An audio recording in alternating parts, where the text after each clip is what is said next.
Everyone, we're live. Who all is in the house tonight? Man, Lars has been here since 1:02 a.m. Wow. Go Lars. The one-eyed cat and unfinished project. Sean O'Brien, Danny Boyd, Dr. Go. I always think of Gene Simmons. You got a YouTube browser open, Mr. Deke?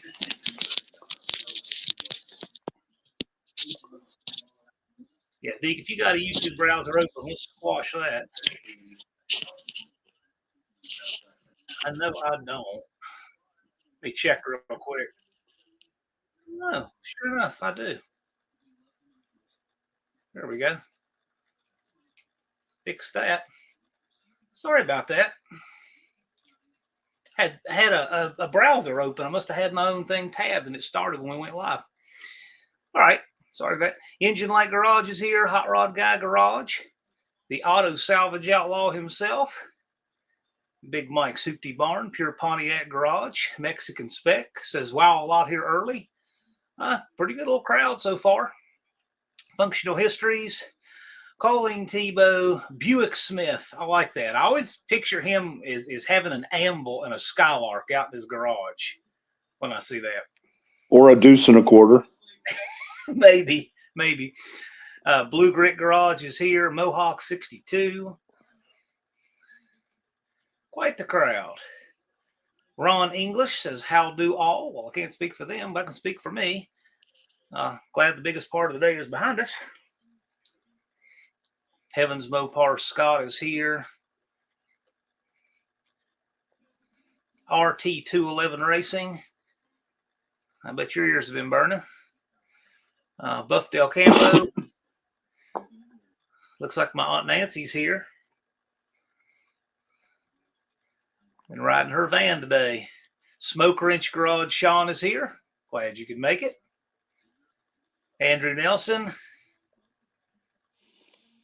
Junkyard 38 POS Racing. Michael Robert Emery. Wow. Lots of folks here. Frizzell Racing. My mom is here. And Dizzy Izzy. Dean Stevenson, they're still filing in. Well, glad you all could make it. Twisted Mopar Dennis says it's raining and storming. Better there than here. The sun was out here. The sun was out, but it was cold. Now RT211 Racing says ears burning. Uh-oh. No, not really. You just have a quick car that defies all logical explanation, and it comes up a lot because of that. Your car just makes such a clean pass look so effortless. It's pretty amazing, actually. It's impressive. I'm looking forward to seeing that car in person. Jeremy Finley is here. What's going on, sir? Glad you could make it. Jeremy, this is, we try to have 1 or 2 live streams a year to help people get up to speed on passing tech for the No Name Nationals. And so last year, I believe we had Deke on 2 live streams, and the year before, and this is the first probably of 2 of them that we'll do in 2024. So we try to do one early in the season like this, and then we do one a little closer to time. And I think they're helpful. And Deke, you know, you can tell me what you think. I think that tech went a lot smoother year 2 than year 1, and I expect it will this year too because of this. Every little bit helps. I think nothing like information. Right. And we try to give good information here. That's why we have Deke Denney. He is the tech inspector for the AHRA and the tech inspector for the No Name Nationals. He is a certified tech inspector and certified chassis inspector. And he is greatly helpful to us as part of the program here to make sure that we have a stellar safety record, and we want it to stay that way. Absolutely. All right. Well, folks are still filing in. Tonight is pretty freestyle. We want people to have the opportunity to ask tech questions, okay? And so that's going to cover the gamut, right? It's going to cover the guy who gets the car out of the woods as a challenge to see if he can get 500 subs and make it run and get it to Sykeston on the 19th of September. It's going to be tech for that guy. and it's going to be tech for the guy with the hammer that's like really running crazy wide numbers. It's tech for that guy too. So it's tech for everybody. Feel free to ask your questions. As always, we would rather, err on the side of caution with things. And if we need to look up a fine point of something and get back with you, we'll do that. But a lot of things are general, and Deke has seen practically everything.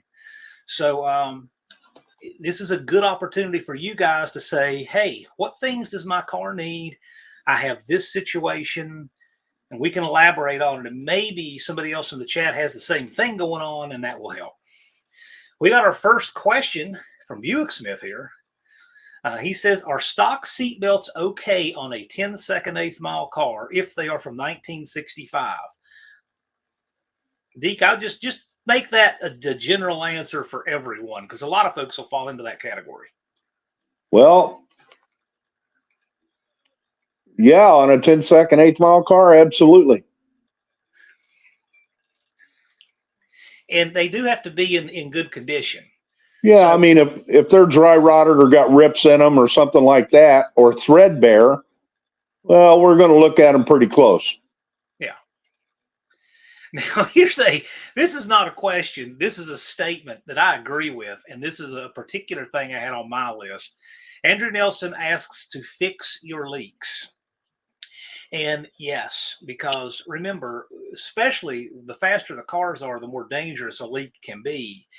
But what I'm going to say is this year, I'm going to pay close attention to this, because we had more oil and stuff get on the track for the group photo on Friday morning.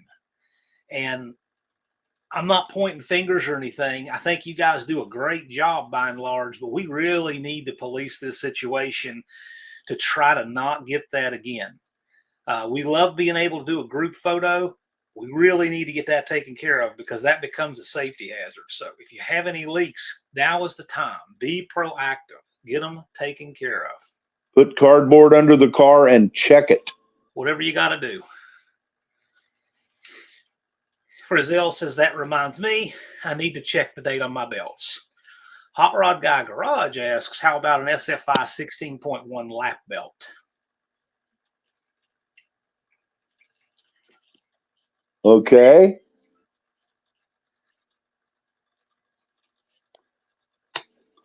That's an SFI spec belt. I mean,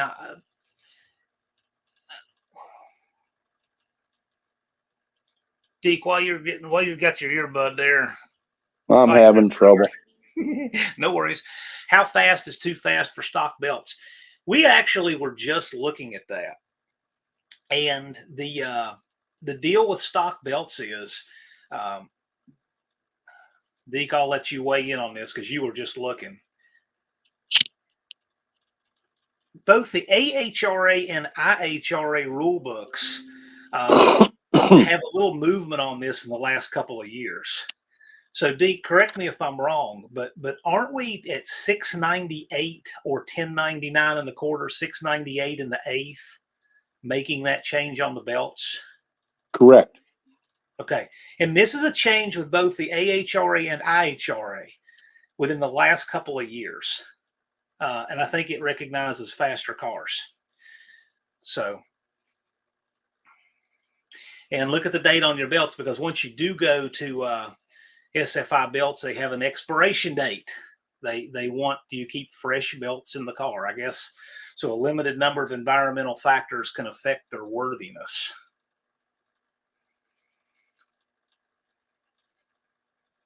It says the 16.1 is mandatory. That's the quick release. SFI spec 16.1 is mandatory. All competition cars required by the rules to have a roll bar or a roll cage. That's 698. And that's out of two different sanctioning bodies rule book. And I can tell you there's a third sanctioning body out there, the Big N, same way. I've read it too. Bad Tree Productions. No, Deke does not take bribes. So that's an easy one. That'll be the easiest question we get asked all night. Stuff with Cletus. Glad you're here. Yo, cousins. Cletus, is the Volvo going to make it down the track this year? Here's a good question Ron has, because these guys have just been doing this on a fuel cell. What are the vent requirements in regards to the fuel cell? He made one for his car that hangs lower than the bottom of the cell, and then it loops, and then it comes out below the bottom of the cell in the trunk. The vent needs to go outside the body. Yep. The loop is fine. An anti-rollover would be an awesome addition. Yeah, he has the vent below. See, the vent, obviously, in the car, your vent is above the fuel cell because you have liquid in the fuel cell. But Correct. then it goes down below the fuel cell, so that when the car's upside down, the fuel won't come out the vent. Right. That's a common construction way. And you want it to go through the body to where when it's upside down, the end of the vent tube is actually higher than any of the fuel could be. Right.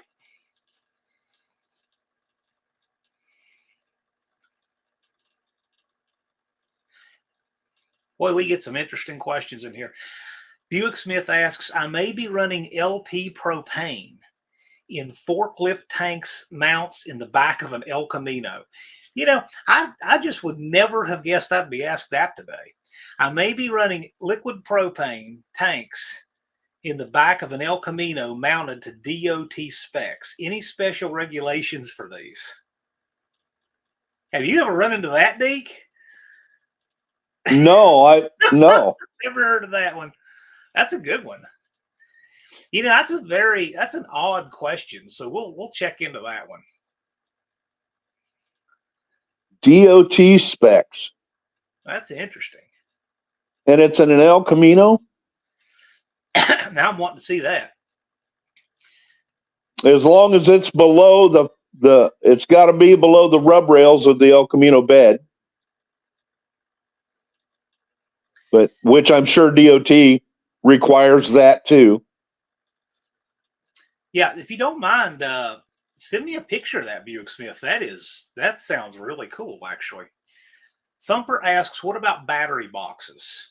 Is it needed with a solid firewall between the driver and the trunk? Not necessarily. You can, if you correctly bolt your battery to the trunk, solid mount, 3/8 bolts, 1.25 inch steel bar across the top, and you have a bulkhead rear solid firewall where it can't leak between, you're fine.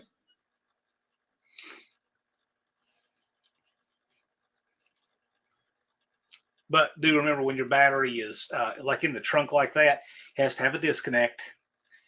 Rear mounted disconnect. At the rear of the vehicle. I will say this. The rule book says at the rear of the vehicle.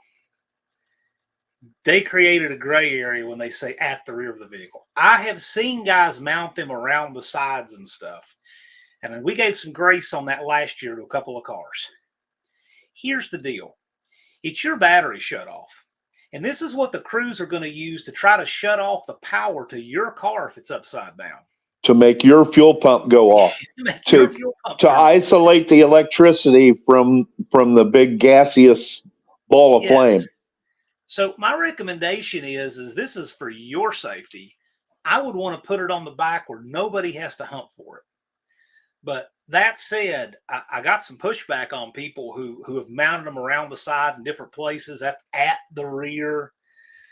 My recommendation to you is if you're installing a battery disconnect, do what you need to do to make that thing really conspicuously obvious right on the back of the car, so that anybody who's not familiar with your car at all, has never seen your car before, could just know they're looking at the back. Where is it?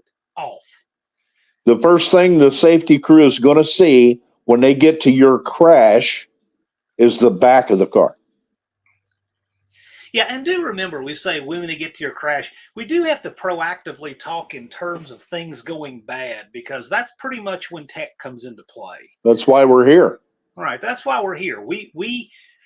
I told Deke earlier, he and I were talking, I said, I will never regret having full 40 4 fully charged fire extinguishers in this house that I never use.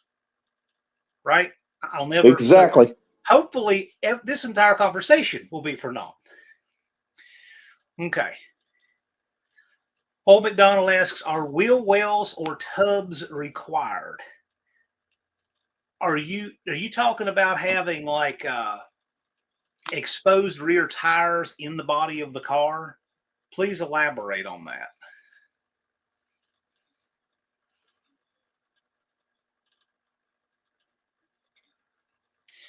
And while I wait for a little bit of elaboration on that from Old McDonald, Dr. Go asks, if you have a stock Malaise Era 318 slow car from the 80s that everything works and is good condition with new rubber, what else do I need? He says, I'm hearing we need to fix all oil leaks, so that may stop me. Perfect. We got to keep. We got to keep. We want to keep all liquids off the track. Right. All right. What else would a person need to do to a car from the 80s? Just a stock, whatever. Pick an 82 Diplomat, whatever. I don't know. Okay, so that car is going to run 13-second 8. Right. You're going to have a helmet. Everybody must have a helmet in AHRA. Everybody. You're going to have a working seatbelt in good condition, not ripped and torn. No hubcaps.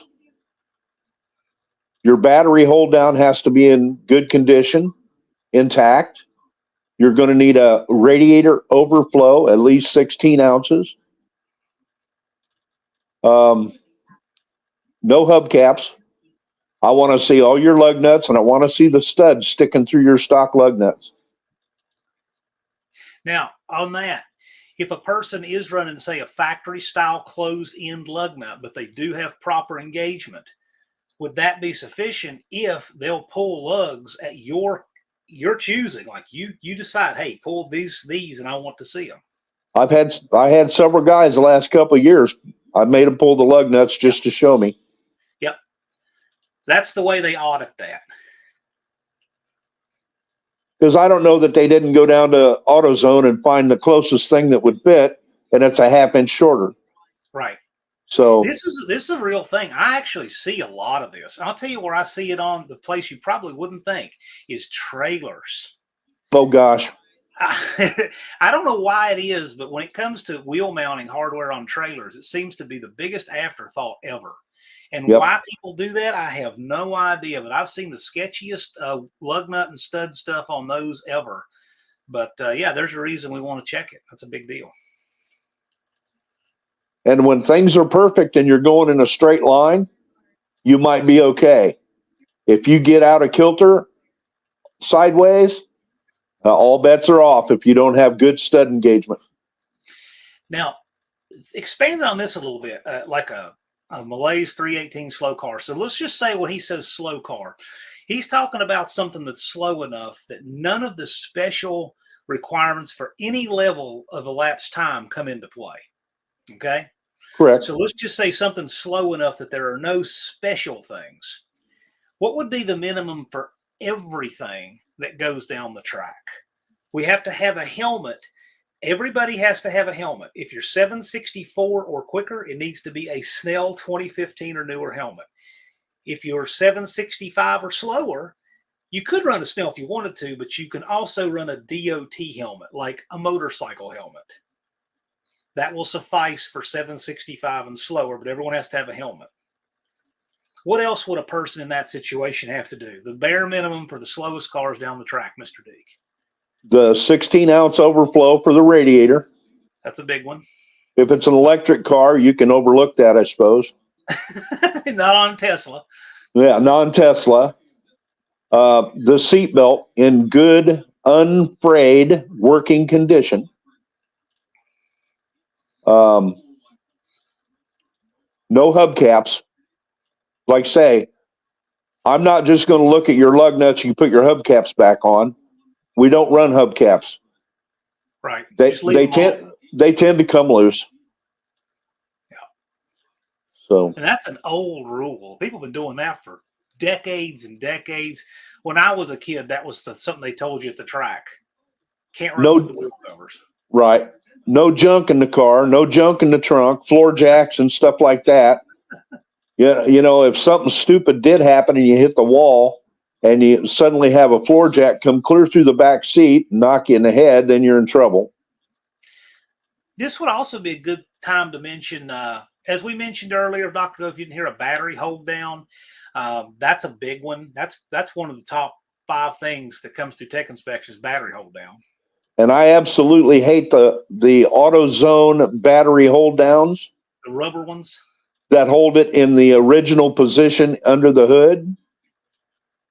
I'd rather see steel or aluminum or some type of metal holding it down. Yeah.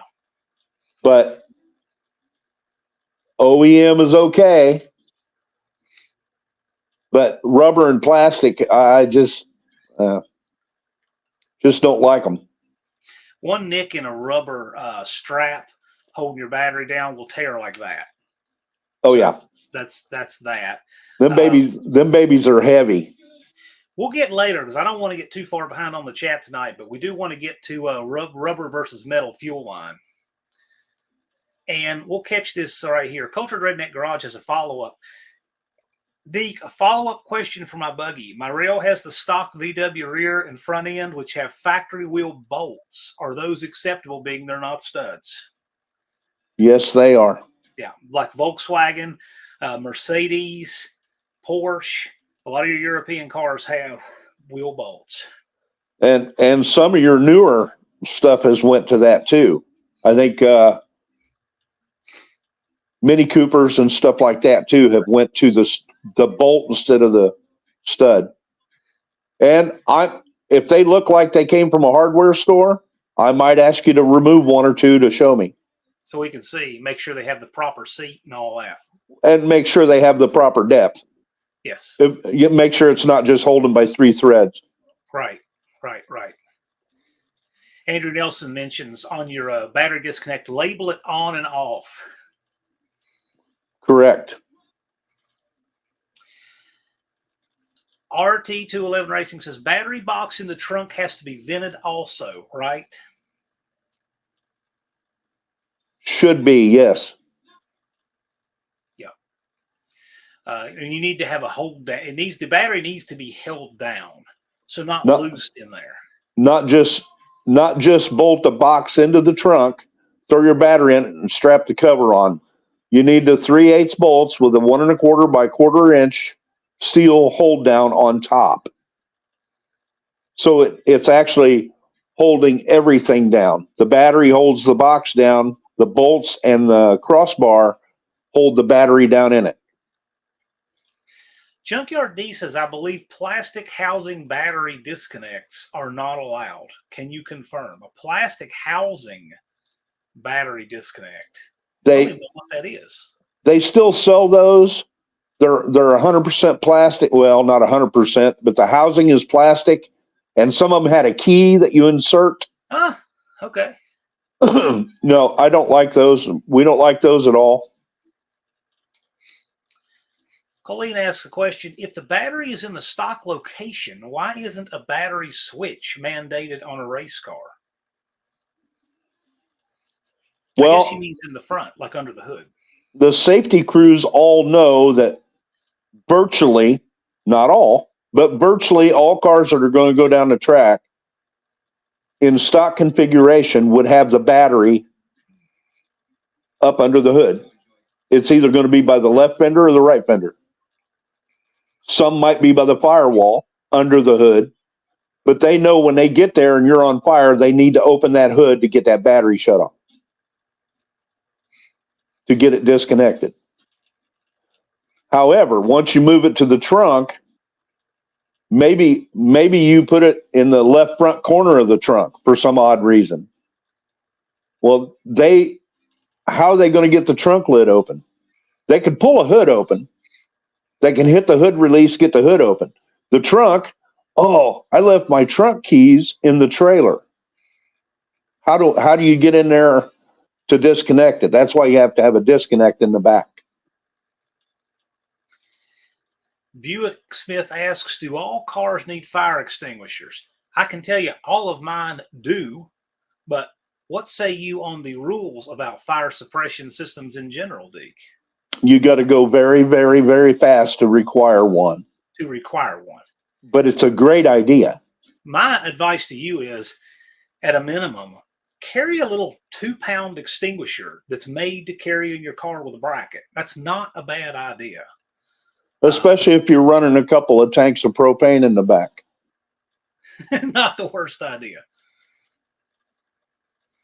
Blue Grit Garage asks, if the battery's in the trunk but using a stock mechanical fuel pump, do I still need a master shutoff switch? Yes.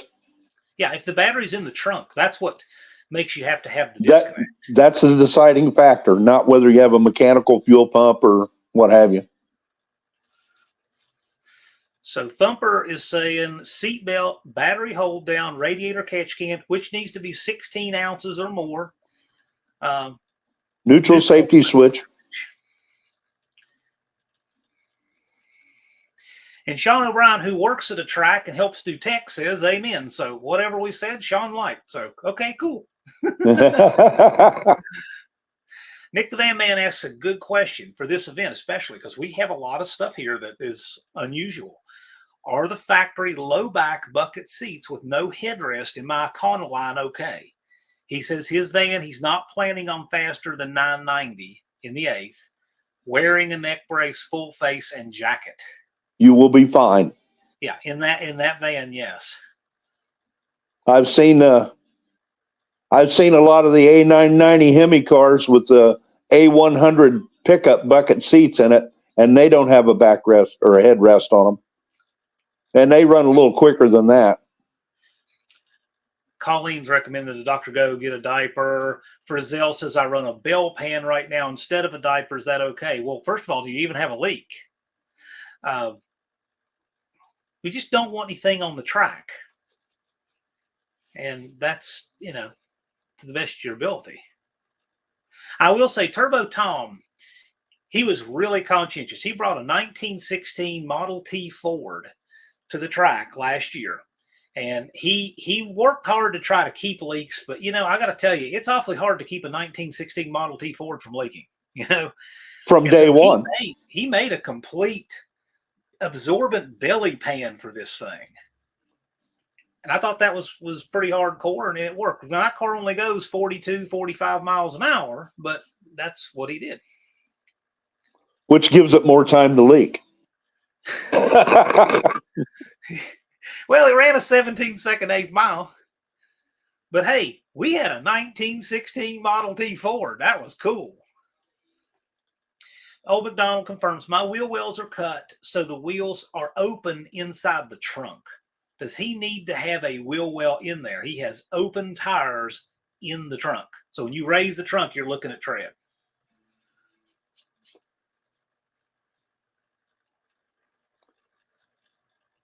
Is the fuel cell and the battery back there? That's a good question. Ron Barsness is asking, do cars with drag radials need the drive shaft safety loop? Yes, drag race specific tires. If it says drag on the tire, I don't care what tread it's got. If it says drag on it, it requires a loop. Yeah. $30. Drag, ET Street, drag radial. $30. They're tough. 4 bolts. Rock and roll. Yep.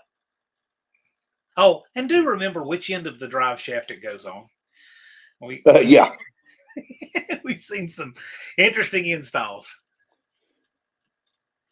Levi says, what SFI spec window net do I need if the goal is to run 550 in the 8th? Off the top of my head, what the SFI spec would be on that. And I don't have that memorized, and there's a reason for that. As far as the window net goes, and this has nothing to do with the SFI spec necessarily, but there's all different kinds, and some guys will have like a seatbelt buckle that they can hit. I saw one I thought was pretty tricky a while back that had a spring-loaded lever you could pull to drop it. I actually really like that style. But Well, I'm guessing the 10.3 window net would be fine. and the AHRA rulebook, by the way, is linked below this video. You can get it at nonamenationals.com. It's in the bottom where the downloads are, and it's also linked below this video right there. Colleen Tebow asks, how far away from the end of the transmission does the loop need to be? The drive shaft. Within 6 inches of the front joint. Right. Ron English says, we had a trim ring run down the track last year. I didn't see that. I'll take your word for it, but that's a perfect example of why Deke says take the hubcaps, trim rings, and all that snap-on stuff off. Absolutely. Blue Grit Garage asks an interesting question about unilugs. Are unilugs acceptable? So when you have a wheel, for those who don't know what a unilug is, it will be, for example, a Krager wheel that's drilled for both 4.5 and 4 3/4, and then it has an oblong washer that you can flip which way. So you flip it one way for the 4 3/4 pattern, you flip it the other way for 4.5. What is your position on the unilug wheel, Deke? I don't have a problem with it. If it's got the correct washers and the correct lug nuts. I might have a prop for that. I don't have the washer here. Oh, do I? Oh, yes, I do. I thought for sure I did, and I do. And the spec on that window net is 27.1. If you're going to run unilugs like they ran in the 70s, my car ran them in the 80s, this is the washer. So it goes on one way for 4 3/4, one way for 4.5. Fits like this. I see unilugs where people, they like the wheels and they have the wrong hardware and they have missing washers and the wrong lug nuts, and that is a real problem with those. Those wheels are probably more particular than others about having the correct hardware. You can get all of this hardware reproduced now, brand new, the washers and the lug nuts. And since they're not conical seat, that's even more important too. See, this has a shank style. That's just what you have to have.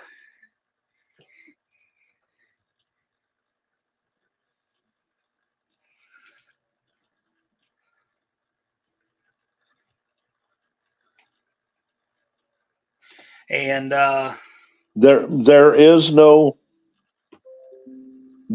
definition on the unilugs. just run the proper hardware with the wheels. Absolutely. It's very important on those. This is a good question here. Buick Smith asks, do floor mats need to be taken out? I know that's a rule for autocross. No. The autocross guys are much more aggressive on their pedals during a run too. And they got more pedals. Well, Yeah. one more anyway. A lot of them are manual, and it's a different deal. A lot more opportunity for a floor mat to get watered up under a brake pedal. Or on top of a throttle. Yeah. Junkyard D, other requirements. Double return spring, neutral safety switch, drive shaft loop, water, and a radiator. So here's two big ones. Deke. Double return spring. Double return spring. Tell us about that for people who are wondering what counts, the spring on the carburetor, et cetera, et cetera. Tell us what you know about return springs. I count the carburetor return spring because with the engine off, it will return the throttle. And then an extension spring added, and that makes your 2 springs. I have seen tech guys over the years say, oh, the one on the carburetor doesn't count. Well, you end up with 2 great big clutch springs on there, and you can't even get the throttle open, which that isn't good either. Neutral safety switch, yep, pretty much everything unless it's got a 4-speed in it. And then you become the neutral safety switch. On a manual. Yes, on a stick. And water in the radiator, as opposed to ethylene glycol. Water's easy to clean up compared to Ethylene glycol is a nightmare. Antifreeze is probably the hardest thing to get off of a track. And then once you get all the rice hull ash and all that swept up and somewhat dry, then you got to pour alcohol on it and burn it. And that costs money and time. If you get antifreeze on the track, okay, that 10 minutes you didn't want to spend to take it out of your radiator on a warm southern Missouri September day when nothing's going to freeze, that 10 minutes you wanted to save not only could be a hazard to you, but think about this. It's the next guy. It's best case going to be a cleanup for the track and a slowdown for absolutely everybody there. In the worst case, it could result in an accident. Again, I do want to say that I want to mention this. Nothing about this Tech Live is designed to focus on anything negative, but we have to do this administratively. Deke and I love cars. We love fast cars, okay? That's why we do this. But this is very important to talk about these things before they happen so they don't happen, and we want everybody to be safe. So that's why we talk about this. I just don't want this to have a tone of negative and can't do this and can't do that. But this is important stuff to do, so we consolidate it all in one place here on a live stream. On a Friday night when we could be out at the drive-in theater. Indeed. I could be hanging out with some friends right now. I had an invite to go, but this is extremely important, so we're doing it. Evans Mopar Scott says, I'm building a big tire car, but have no idea how fast it will be for both street and strip. I'm sure I should overbuild it with its features. Anything I should know other than the basics? Let's see. Would that be a Charger? Probably be one of the world's roughest Chargers, yes. Missing part of a roof and mainly a quarter? Yes. Describe overbuild. Here's one thing I'll say that to kind of let you be a guide for this, Scott. If you're building this thing in the first place, go ahead and build into it what you know it needs, right? Like if you're going ahead and building a big tire car, there is no reason to build a big tire car without a drive shaft loop. Why would you not? If you're going ahead and putting a battery in the trunk, you're going to go ahead and do your disconnect and all that stuff, right? I would build it for the idea that it could at least run in the eights. That would be my thought. If I'm going to go to all that work that you're doing, I probably would. What did they run bone stock? I have no idea, but I know he wants to put big tires on it. And if you're going to do a back half car, I'd probably consider doing chassis work while you're there. That's the perfect time. Yeah. Unfinished Project says, I'm wearing a diaper right now. Thank you for letting us know. TMI. Thank you. Andy Motorsports Garage says, howdy, folks. Just dropping in, waiting to see if I have to hit the picket line tonight. Well, be safe. That sounds like an exciting place, Andy. And by the way, Andy Wood, he's also been a tech inspector too. And so a lot of this stuff, he knows, and he'll tell you. Dust Devil Garage says, when is a fire jacket required? Let's see here. The fire jacket, the old flaming fire jacket. Well, if you're running propane in the back of your vehicle, just kidding. But I would. 735 and quicker for a single layer jacket. I'll fall on that sword. I know it's a little slower than our 698 we talked about earlier, John. Yep. Nope. Yeah, that needs to be. And when you climb in the car, any car, we don't really like short sleeves. We don't like shorts. We don't like flip-flops. Here's the thing. One thing you would think is there's some things that we might not think about, but we're going to make sure and say, don't race in flip-flops and shorts and all of that. Just don't. It's a bad idea. I mean, even though on the monkey bikes, we're going to hopefully see you and tell you no, but in a car, things you think you can get away with, don't just do it for that sake. Stick with the rules out of principle. Smoke Wrench Garage says, how about stock lug studs on the front with a closed-ended lug nut on a well drag light style wheel? And he has a Dart Sport, and this is a stud out of a Dart Sport wheel. I have exactly the same concern you do. So this is like a lug nut thread engagement type question. Very common one. What say you, Deke? I say bring a wrench along because I'm going to probably pull a couple off and look. I want to know how much you actually have.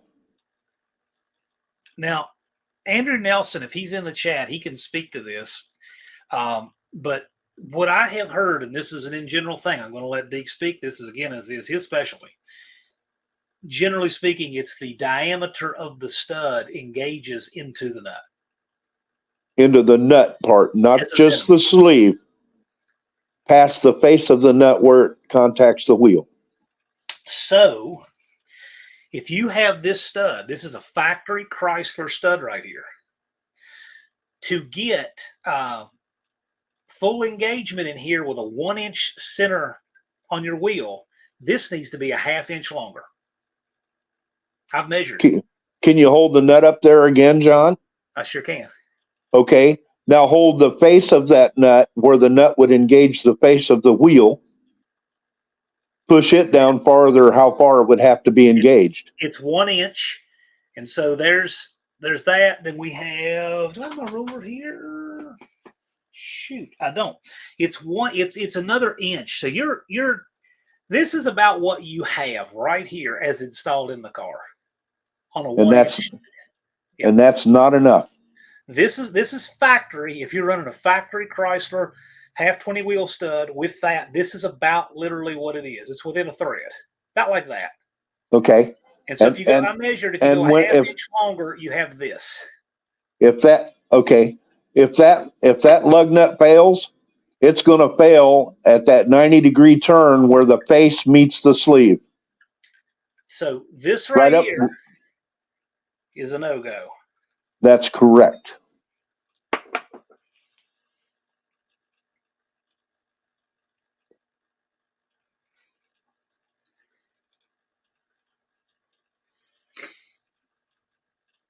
Okay, so the neutral safety switch is for automatic transmissions.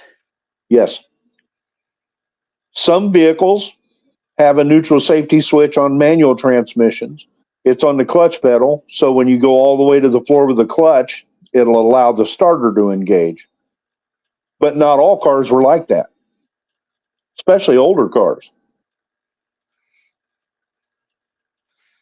Okay, this is a good question, and this could be a deep dive, but in general, do roll bars need certification at what ET?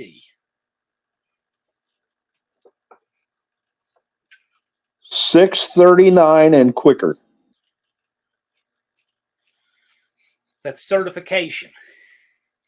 Now, we're not trying to open the floodgates with this, but in an effort to help people for this event, we may be able to accommodate certification on roll bars and roll cages by appointment for Thursday. So if you are in this category, let me know. We may be able to accommodate you. And for those who don't know, just Deke, summarize what goes on in a certification for a roll bar or cage. Well, number one, all the welds on the roll bar or roll cage will be checked to make sure that they're complete all the way around where they need to be. The placement of all the tubes, even the door bar, they have to have a certain angle on them. They have to cross between your elbow and shoulder where they meet at the main hoop. I've got a ultrasonic tester. I will check the thickness of the tubing. Pretty much all the tubes will get checked. When you get with a cage, a full cage, say the bars that go from the cage out to the front frame rails go through the firewall. I'm not as concerned about those because those don't encapsulate the driver in a crash. Also, too, just a note on checking tubing thickness.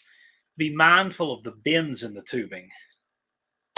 Yes, that's why your mild steel, the minimum thickness for the tubing is 118 thousandths on mild steel. But if you buy 125, even drawn over mandrel, it can go thin in the bends. The two bends in the main hoop, if there's any other bends, it can go thin there. That's why they mandate 134 wall so that it doesn't, when they stretch it and turn it into a 90 degree or a curve, it doesn't end up thin in that section. Old McDonald, by the way, who does not have wheel tubs, he has exposed tires in the trunk. He says he'll have a fuel cell and a battery back there. So does he need wheel tubs?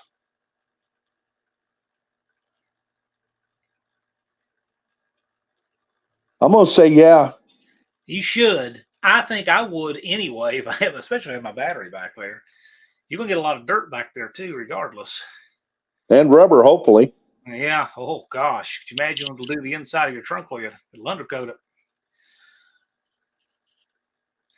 Thumper asks, when do you need a flex plate shield? Flex plate shield. Yeah, I'm going through that myself. Hello, T. Glad you could join us. T, our defending bracket champion of the No Name Nationals. 639 and quicker is a flex plate shield. Colleen Tebow asks, reasons I asked about location of the drive shaft loop is her 87 Ram 50 has a cross member that supports the drive shaft. So what if you have a factory cross member that's where that loop could be within 6 inches of the front U-joint? That would be awesome. I'm almost tempted to say you need an upper loop too, if it's fast. I will say, without the upper loop, factory from the CRV has a drive shaft loop from the factory. And I hear some others do too, but it doesn't go around the top. The top is nice because, it could cause you a problem. I've seen shafts come through the floorboard.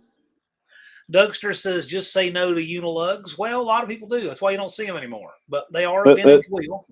That's why hardly anybody sells them anymore. Yeah, it's a vintage wheel, and we'll accommodate that vintage wheel with the proper hardware.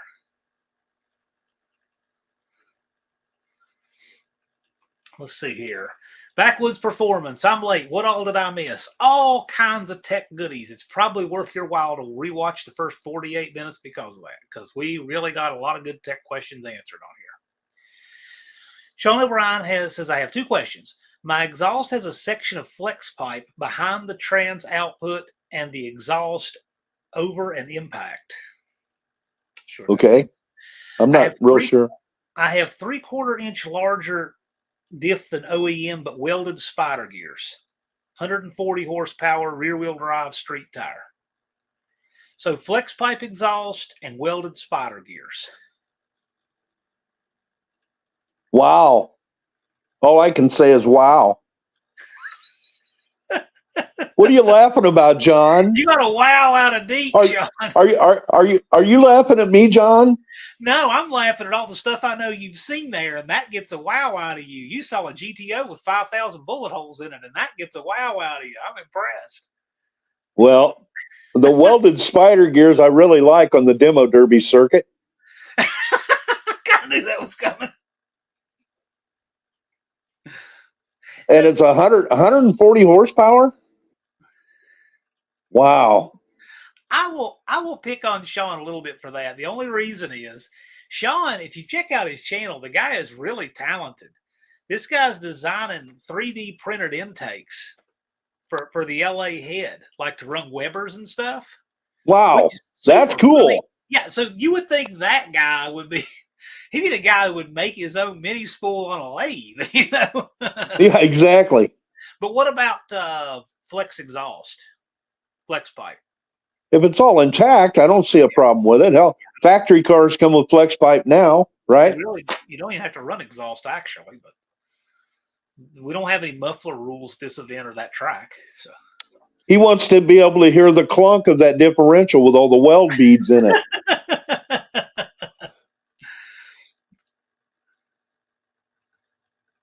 And he says his manual transmission never came with a neutral safety. Yeah, we've addressed the neutral safety switch for vehicles that did not have them manual transmission.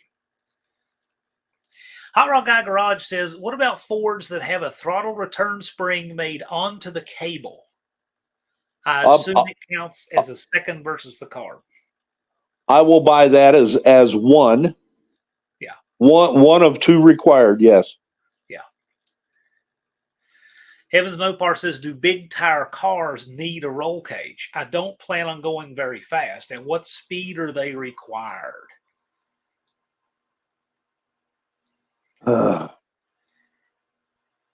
So are you going to put back stock firewall and floor pans in this car?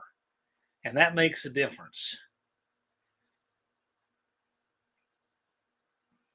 So did we not say that both AHRA and IHRA are roll cage with stock floor pan and firewalls at 698, equivalent Correct. to 1099 in the quarter? Yes. And you don't have to run a roll cage. You don't, Scott. Although one thing I'll say is, and I'm not trying to add more to your plate with 145 days and 3 hours and 7 minutes to go, but I'll say this. No pressure. Roof on that car. If there was ever a time. Now's the time. I mean, no roof and no glass. All right. Let's see here. And I apologize for getting a little behind on the chat, but it's just the way it is because we're taking questions. And if I were to have any tech problems, power go down or anything, goes out saying Deke will stay, I'll be back. I just thought I should mention that. Let's see here.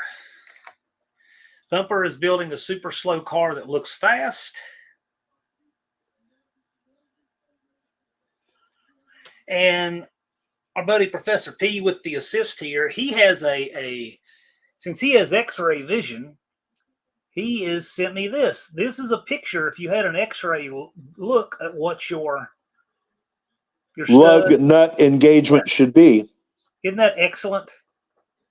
Professor P is really good like that. And it's right in the rule book. And I'll tell you, Deke does enforce this.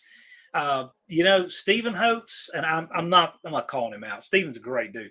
He drove up from Texas and he changed his studs in the pits so he could race. And if we enforce that on our friend Stephen, we'll enforce it on anybody else. That's right. Let's see here. Here's a very No Name Nationals type question. The One-Eyed Cat says his helmet looks kind of like a watermelon. Am I allowed to paint it? I'll not paint any of the DOT kind of info. So if he masks the DOT label, can he paint the helmet? Sure. Okay. What more you know?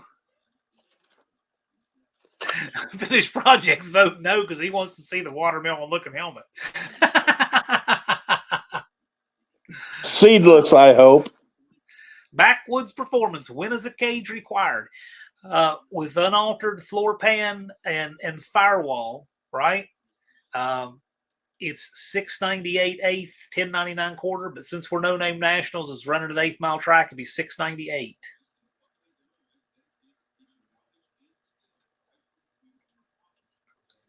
And the roll cage is actually 639.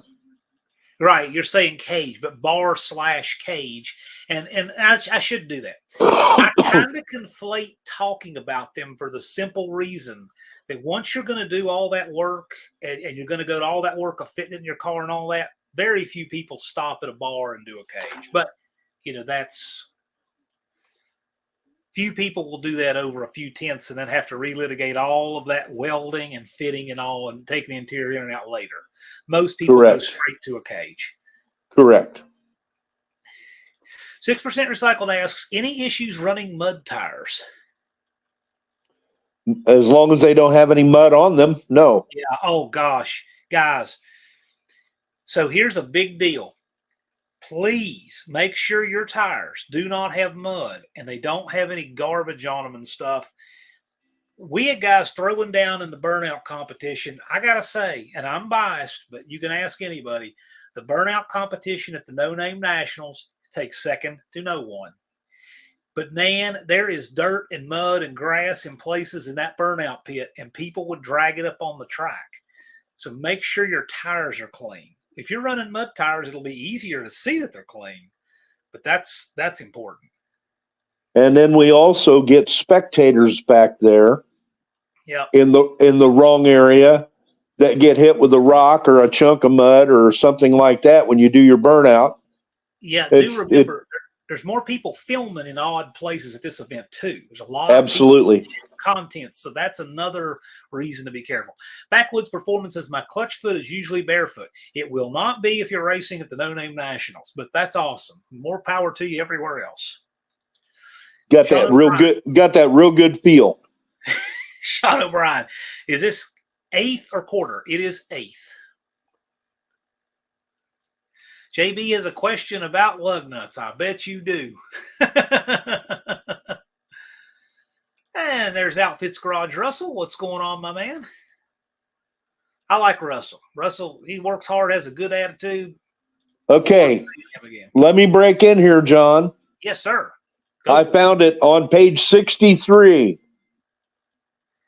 Ratchet type limited slip or locked rear ends are acceptable. Quick change rear ends or competition only rear ends are not permitted. Like a Franklin or whatever, Winners. No welded spider gears allowed. And I thought I'd seen that in there. I just had to look for it for a minute. I was thinking it may have been the case. I will say this. If you can design an intake manifold on a 3D printer, you can find you a mini spool or something. That's good content. You can do it. Andrew Nelson's here. And again, I apologize if I'm behind on the chat. But that said, we're trying to take these questions as much as we can in order, but we're doing our best. Nick the Van Man has a great question because vanners especially need to know this. Can I race with my engine cover removed? Sometimes vans run better with them out for heat and ventilation purposes. Gosh. But now you have no firewall, Nick. Your firewall is suddenly gone. Completely gone. Completely. I would say no. I'm saying no. Yeah, that's a good question. I'm glad you asked that, though. I'm really glad you asked that. Yeah, so Heavens Mopars confirms the Charger will have an Art Morrison back half chassis installed by my friend who professionally builds race cars. They'll have a 4-link. If your friend is putting that in and he professionally builds race cars, he's going to tell you to cage it at the same time, is my guess. Or at least do a roll bar. Probably. JB asks, if I have a lug nut that is closed and it's 1-inch engagement, is that okay? So I'm going to show you. He must have missed out. Show him again. Yep, we got to go through this a couple times, but that's okay. That's okay. That's what this is for. This is a sample photo that Professor P sent in. It should look like this. You should have at least the diameter of the stud into the hex of the nut. Correct. Now, I'm going to show this again because a lot of people don't think about this. When these cars were new, okay? When these cars were new, these were designed to run on stamped steel wheels. And when you run this on a stamped steel wheel, you have all kinds of engagement. This sticks out the end of an open stock lug nut. Yes. When you put a 1-inch thick hub on an aluminum wheel on there, that changes everything. And then you go to literally this. You have nothing in the hex. And so if this is a ½ inch longer, it would look like that. And so I literally took one of these and spec'd it out to go a ½ inch longer so I could run closed-in lug nuts with proper hardware and keep my vintage racer kosher. And it was extra work to do that. And you get to pull them so Deke can check them. But I'm willing to do all of that. And if you're willing to do all that, you can keep your closed-in lugs. Russell makes life easier on everybody and runs an open-ended lug nut. Dust Devil has 3-inch studs, and the studs are about flush with the end of the lug nuts. Well, there you go. There you go. Let's see here. Andrew Nelson says roll bars don't get certified. Roll cages do get certified. That is correct. Ryan Barsness says, so I'm hearing that my stock front studs with Kragers won't pass tech, need longer studs. Well, I can tell you, Ryan, one benefit is I did the math for you. With a factory half 20 Mopar stud on a Krager, you need a ½ inch more stud to get this. I'll measuring for you right there. But no, you'll notice when you put those Kragers on there, the hub of that thing comes almost flush within one thread of this.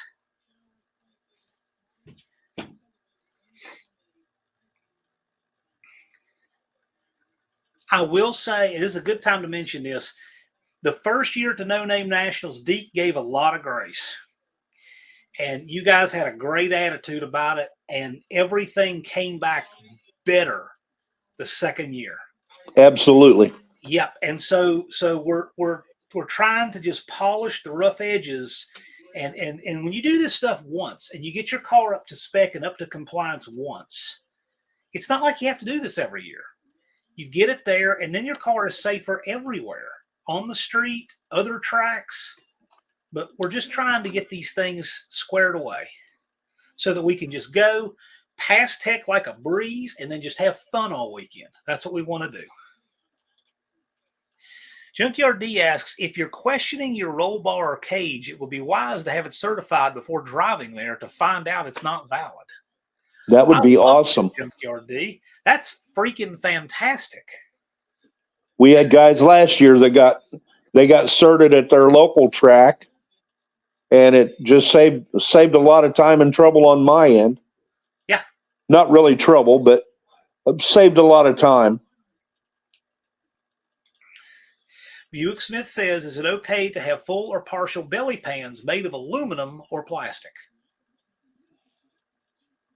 Sure. As long as they don't fall off, blow off, or drag.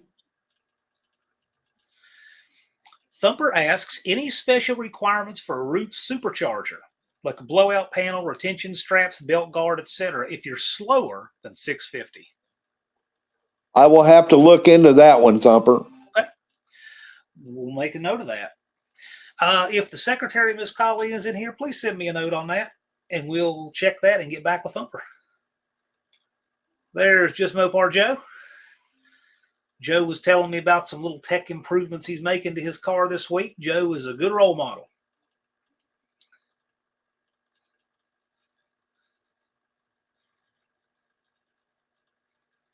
Now, this is a good question, I think, that's valid for our event especially. At least his 59 Chevrolet has a fully enclosed drive shaft. What about vehicles that have the enclosed drive shafts like that?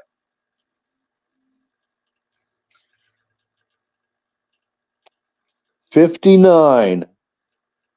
59 Chevy has the enclosed drive shaft tube. Does it, or does it go in through an X-frame? It's got a carrier bearing in the center, correct? It's not a fully enclosed drive shaft, I don't believe. Okay. Well, if it's a 59 Chevy. That's a good question. I'm going to learn something new on that one for sure.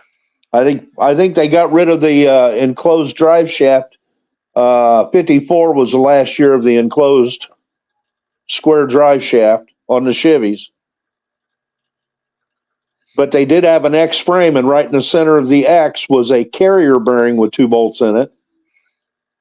But I don't.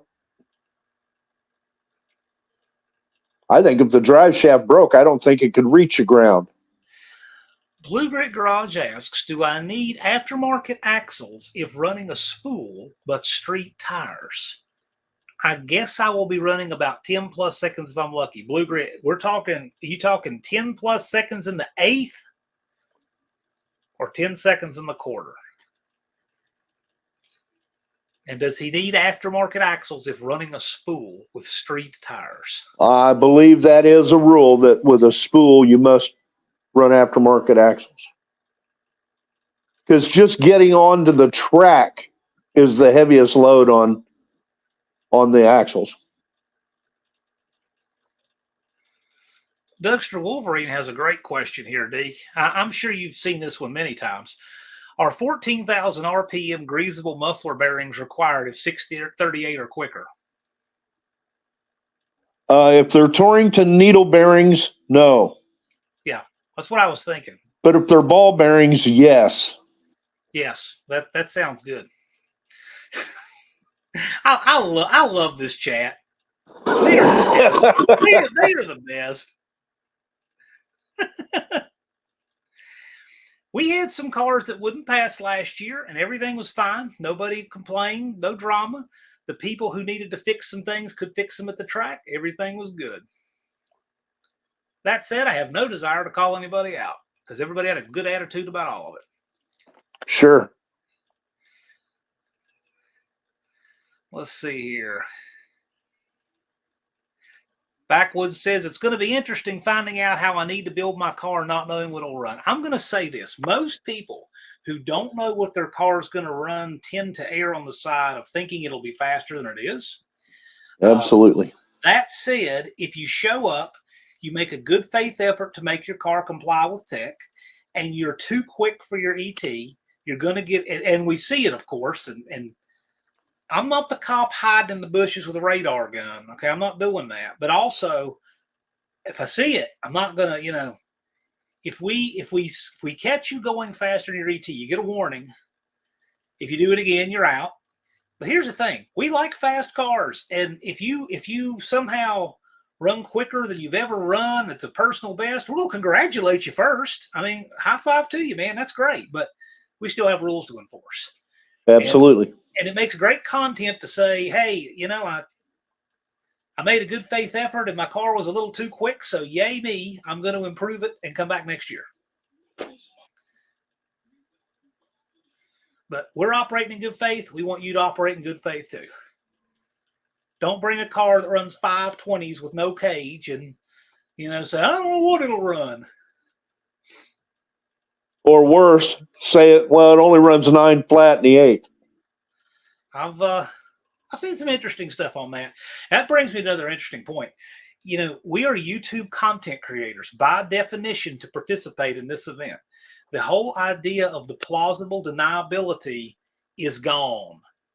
We don't have that. Okay. That is not a thing that we enjoy. So you're going to post your times and all that stuff. All year long. Sean O'Brien says, so I'm clear to run with the welded rear end. No. So I think we're just a little bit behind on this. Welded spider gears are not allowed.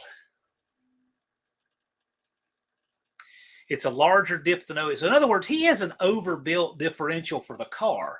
He just has welded spider gears. Yep. And it says right in the general, no welded spider gears. Now's the time to just upgrade it, man. Find your mini spool. Find your mini spool.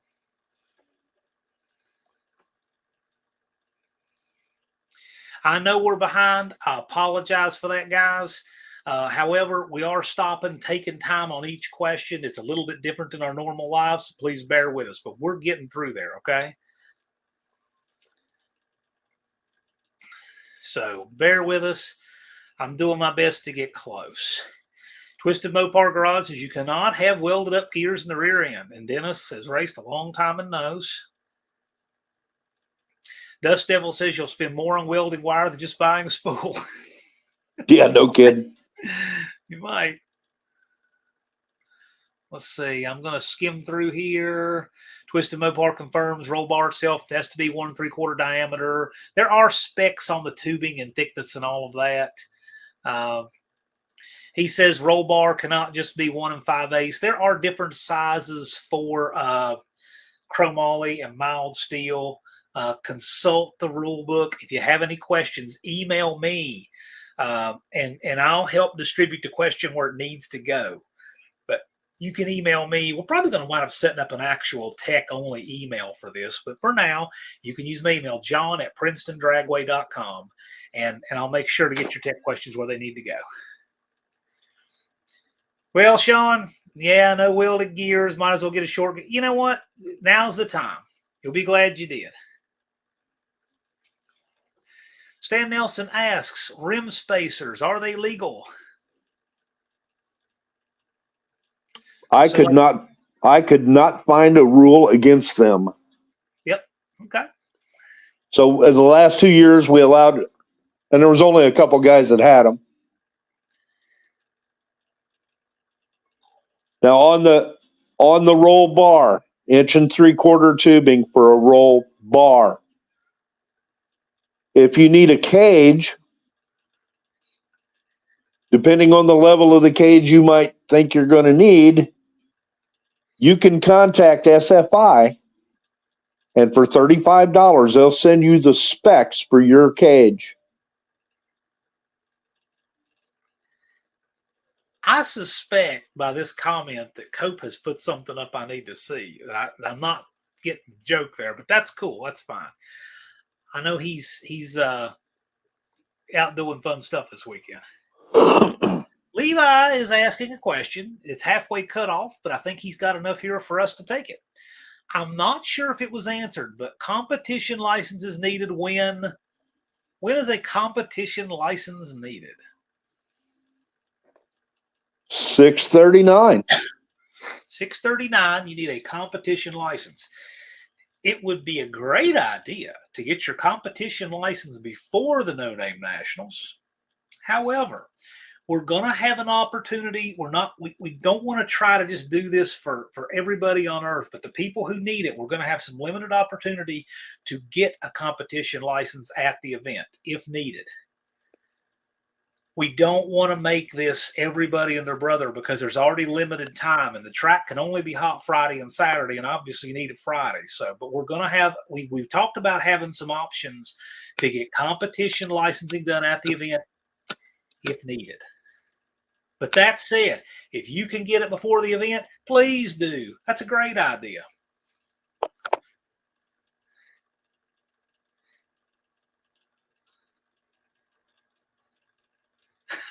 Andrew Nelson, I'm not Mopar enough to get a hello from Joe. I feel no love. Oh, goodness. Well, Andrew, we all love you. I think I can speak for everybody.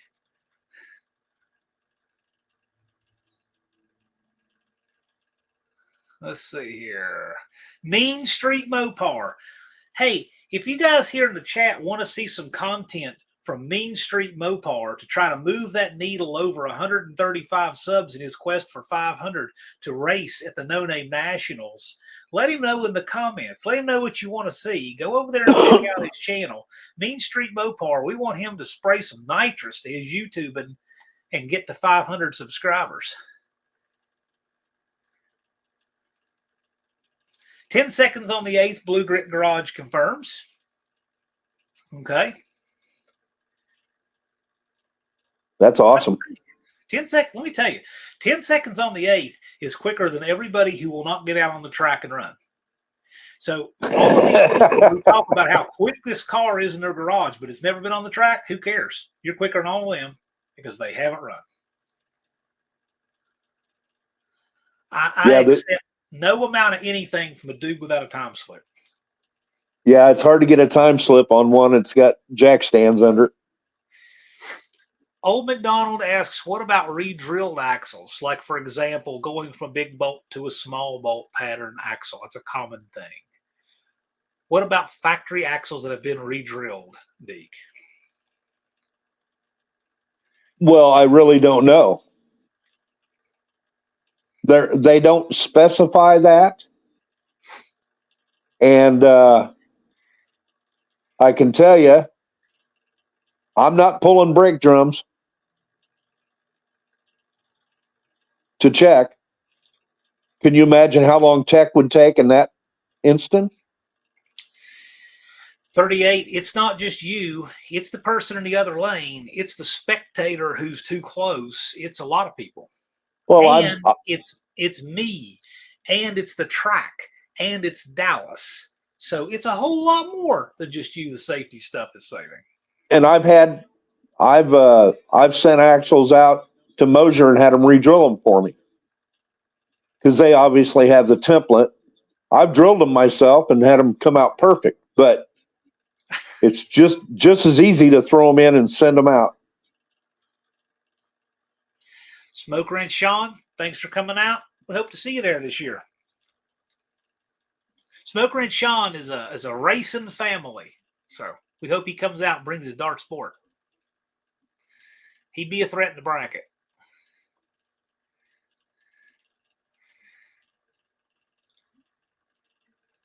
Andrew Nelson says roll bars are 1 3/4, roll cage are 1 5/8. That is correct. And he's a man who builds cages, a lot of them.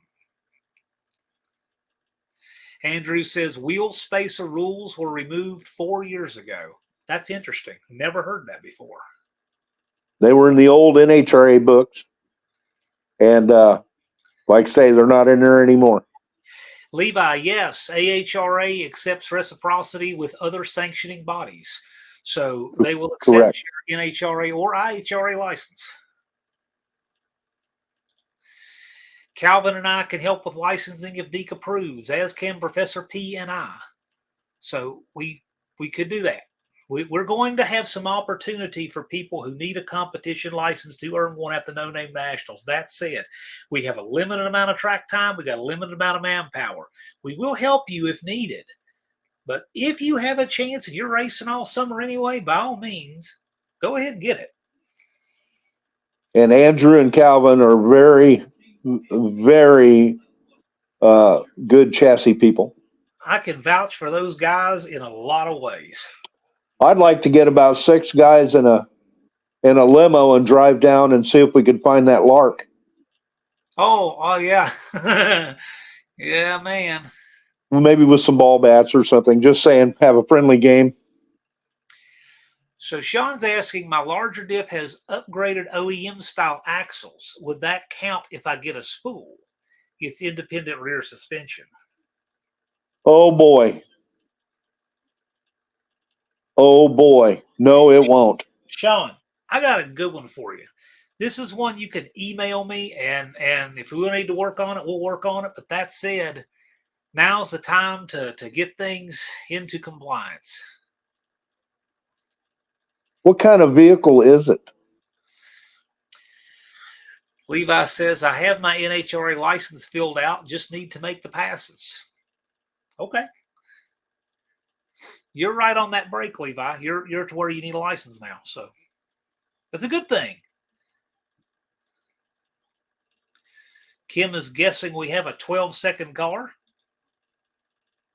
Nothing wrong. You have all kinds of fun in a 12-second car. Yeah, obviously Cope has put something out knowing I was live right now and wouldn't see it. Trailer Park Boys, huh? I know what he's talking. I know what he's talking about. He's talking about that. I think it's the short that Bad Tree Productions put out. Blake did it, so check that out. It's on their channel. It's got Cope, Two Hacks Jeff, Just Mopar Joe, me. Definitely check that out. I can't imagine any shenanigans out of that group. No, never. The Bad Tree guys are just such straight-laced folks, you know.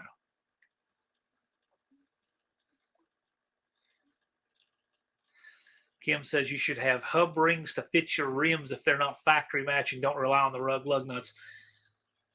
Should. Okay. Like I said, though, you know, we'll accept you running the vintage Unilug stuff if you have the proper hardware and proper length studs to hold it. But yeah, should. Yeah, of course. Let's see here. Backwoods Performance says you'll be glad the cage is in there when you blow the slicks out at over 100. Yeah. Guaranteed.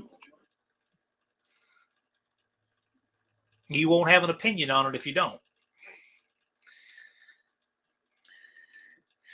Evans Mopars says, anyone have an idea what a 60 over 383 with dome pistons and a old purple shaft cam, 904 heads, tunnel ram, low gears, wanting to assemble in time? You know what, Scott? You're not going to need a cage, and I don't think you'll need a bar or a cage. What I think is if that's the deal, don't worry about it. I think you'll be fine. I think you'll be within the ET break. And if you're not, you spectacularly prove me wrong with a car faster than anybody thought. But if you're going to be putting in that back half on the car, your chassis builder is going to tell you it's a good time to do a cage.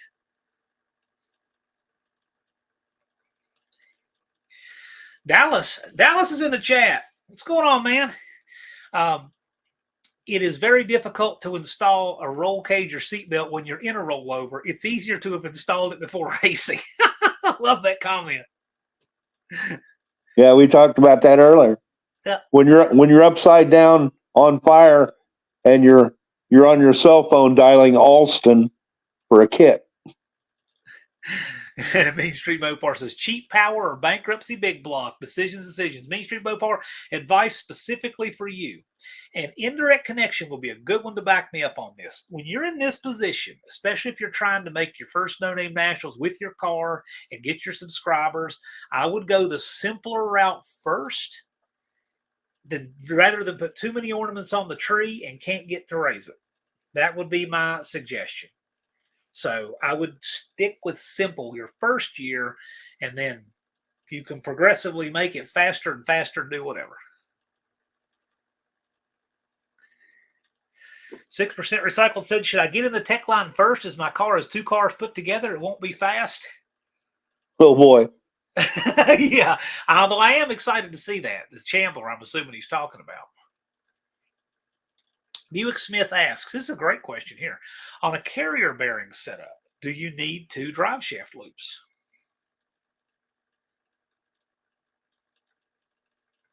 I don't think I've ever even thought of that. That's a great question. I would err on the side of caution and say yes.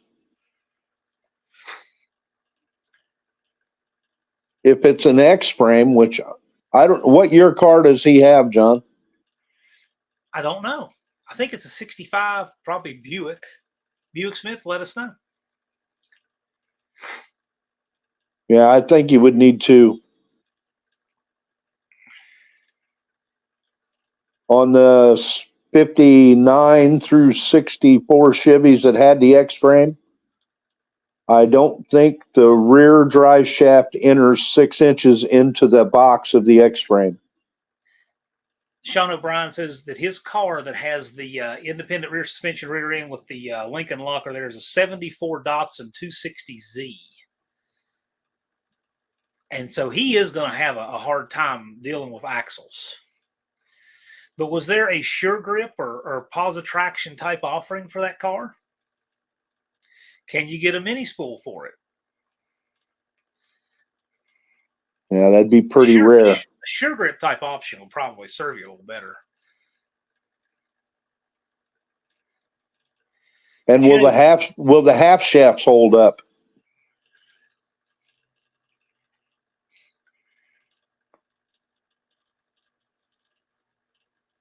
Sean says he may go to an open diff. Yeah, you can do that.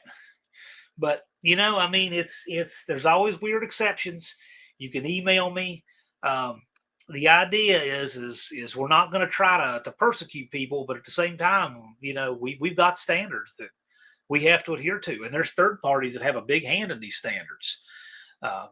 Tracks, insurance, sanctioning body, and we have to do what we have to do. But the good news is when you make an upgrade, you make it once.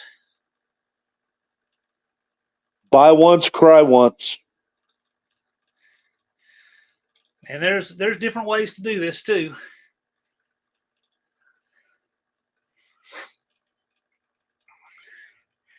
Dr. Go's got to run. Well, cool, man.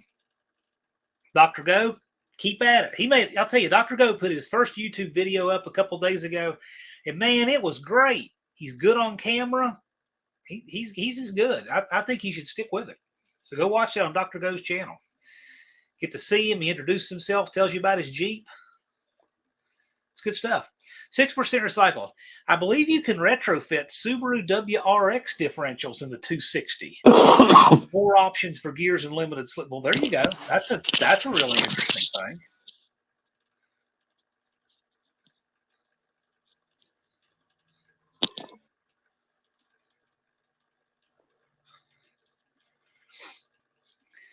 Unfinished Project puts up the link to Dr. Go's channel. So this is a good time. We're caught up on the chat. So, Deke, if there are just some general things that you've noted from, say, the No Name Nationals in years past, like if you could pick 3 things particularly that are common things that come through the tech line that would help people to know before they ever make the trek, what would they be?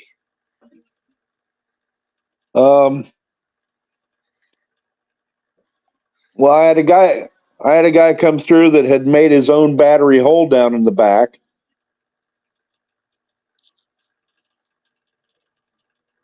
And he didn't use the prescribed bolts or bar to hold the battery down because he made it out of carbon fiber, which his engineering degree told me that because he said it was so much stronger than 3/8 bolts. He won't be passed this year. Okay. So get a traditional battery hold down. That's a big one. If you have any questions, email me. It's in every rule book and every sanctioning body. The same numbers. Andrew, thank you. Fix your leaks. Please fix your leaks, people. You need to do it anyway. Just get it over with.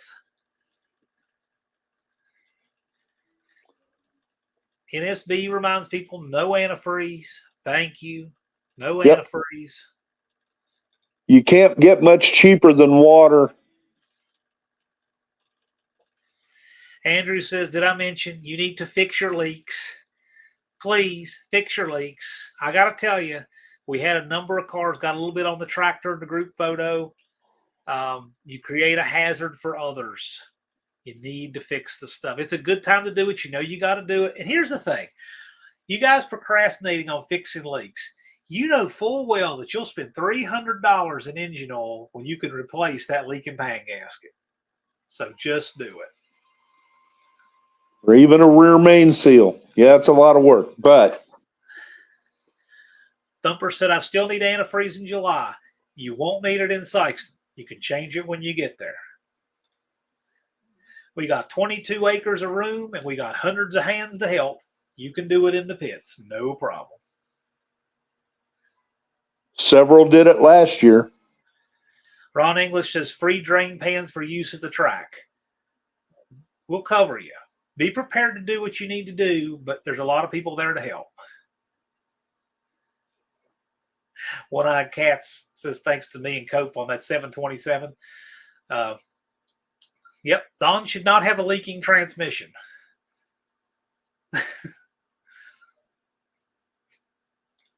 Nader says, what about the rules on a stretched go-kart running a built Predator 670V twin? Nader, email me because that's a great question. And just email me on that one because that one's really specific.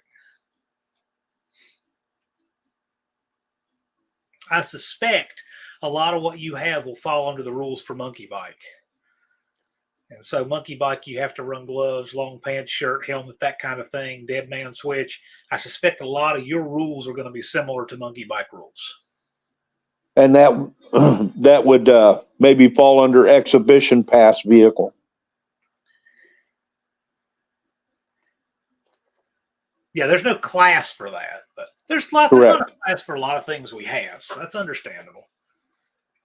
Yeah, bring the tools you need to do that. Indirect Connection says, I changed my coolant at the track because it's usually freezing already in Wisconsin by then. Yeah, he lives at the North Pole of Wisconsin. But yeah, a lot of people do. You can change it there. It's not like you're working on your car in a place where it's frowned upon. It doesn't kill a car to have an extra flush now and then. Every one of us has done some kind of crazy automotive repair in the parking lot of a restaurant or something. We've all done it. We've all done it. We've all put a clutch in the parking lot of a Hardee's or something in our life, but it's okay there. I've put in rod and main bearings at a dusty, dirty drag strip. Dallas says exhibition vehicles are in the AHRA rulebook. Thank you, Dallas. Thank Andrew you. Nelson says make sure you can reach your ignition key with your belts on. That's a very good point. That is very valid. I'll say thanks to Colleen. Colleen is really good like this. She kind of serves as my on-the-spot secretary for notes when I'm doing a live, because at the time I'm like, hey, can you send me that note? She's always real good for that, so I appreciate that. I want to say thanks to her. Thank you, Colleen. Yeah, Sean, you know what? Just go ahead and email me on that, and we'll make sure that we get everything squared away. So John at PrincetonDragway.com. In fact, I know you have my email, so send me an email, and we'll make sure to very specifically get yours. Chris 103 Customs has done a timing belt on the shoulder of the highway. Yep, been there, done that.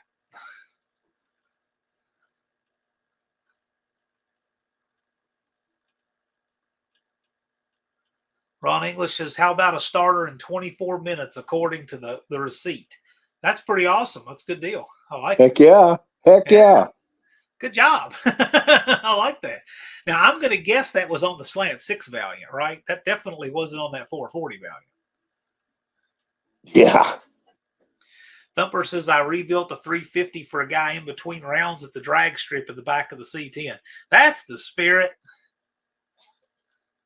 I've rebuilt several torque flights at the track between rounds. I would do a torque flight on the tailgate of a truck. No problem. No problem.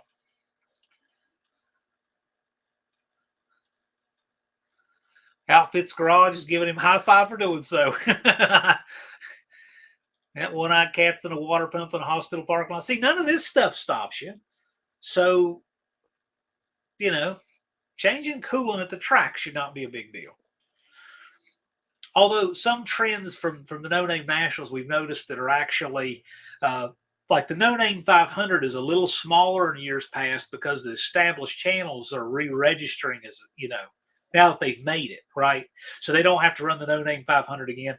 Also, the first year, also corresponding, probably 80% of the people, if we had to guess, the No Name Nationals the first year had never made a drag strip pass. I bet it was about that high, about 80%. Dallas and I estimate something like that, and he's in here, but I think that's about. And so this year, that number is much, much smaller. So as such, you guys are more seasoned now, and we can try to tighten up on the little corners here and there.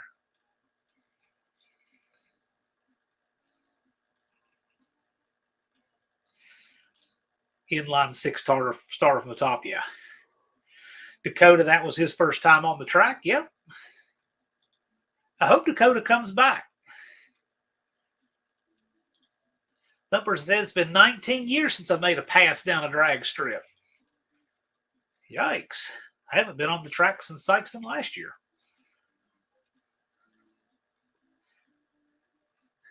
Andrew Nelson said their Sunbird got crashed at Gainesville, and we went 904 to 151 2 hours later. Yeah, he took the thing out, straightened to some bars, did an alignment on it, and still went 904 to 151 after the repair. That's pretty good. Warriors. Yes, they are.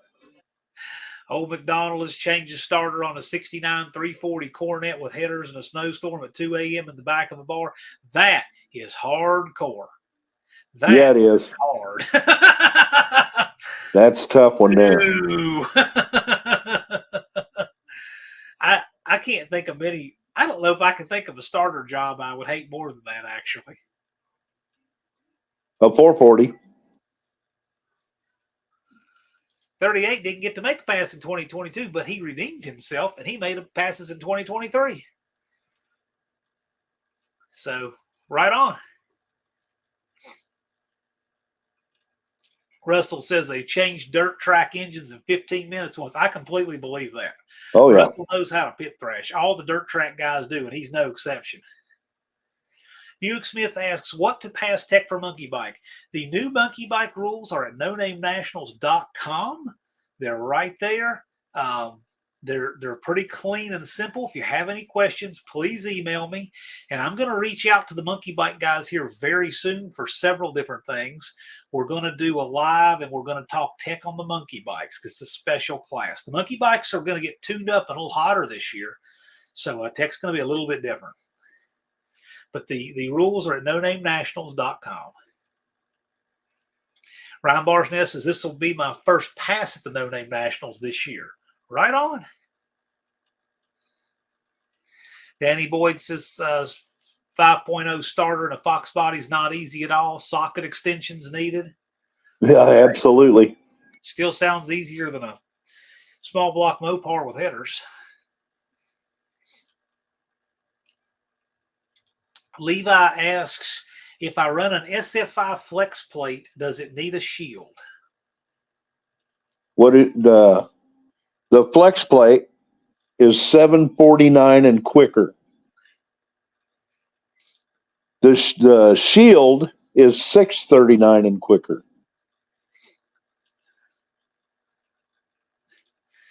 Dakota also rebuilt an entire 49 Austin Healey from a rusty shell and a pile of sheet metal in the parking lot of my workplace during a lunch break.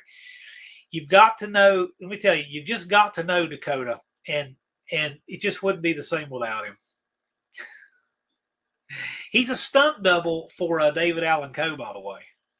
All right. Yes, Jeremy, I'll holler at you. Yes, sir. I got you. I've been swamped. This among other things, but I'll get in contact with you. Yes, sir. And Andrew Nelson's right here. He says, yes, it's 639.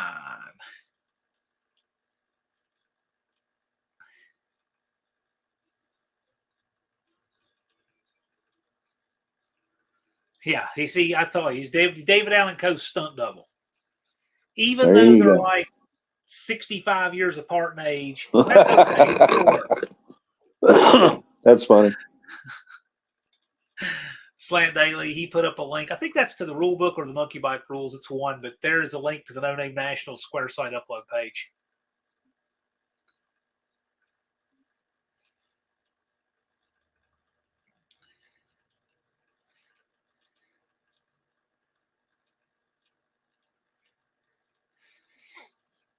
Yeah, those are the rules to the monkey bike right there. Professor P put them up. They're in the chat. So check them out there. Professor P also helped craft those monkey bike rules, and we appreciate that. Monkey bike is going to be fun this year. So it was fun the last 2 years, but this is just different. We're just changing it up a little bit. They're going to be a little quicker, a little wilder. And so we're going to be talking. I'm going to be getting with people on the monkey bikes, the participants, pretty soon. And Wendy has pizza in the oven. Thanks, Wendy. You made us all hungry. Buick Smith's asking an interesting question. Can you run a set of shaved radial tires? In other words, cut the tread depth down on some radials. That I'll have to see them. How shaved? If you take them down to make a slick, no.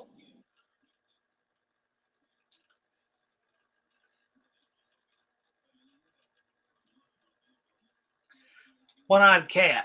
I can tell you for sure that's in the works.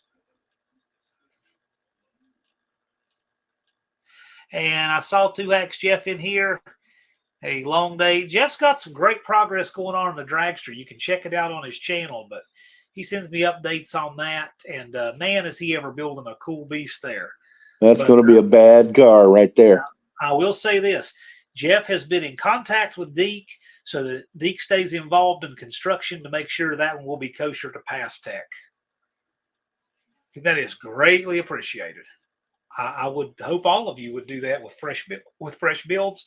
You can email me, John, at PrincetonDragway.com, and we can get Deke in the loop on any of your new construction or race car remodels for that matter.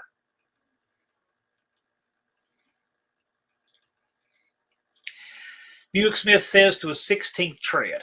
So you wouldn't be cutting into the carcass of the tire. You're just taking the tread down to a minimum, kind of like what the fast guys do. The factory appearing stock tire car classes, that's what they do. You're not at that, even at that tread depth, you're not really taking away from the integrity of the tire. Yeah. So if it's still got tread all the way across, I don't know how you're going to shave them, but yeah, I'd buy that. Hendrix says use them for the burnout contest first. Most fun way to shave a tire. There you go. Up in the smoke.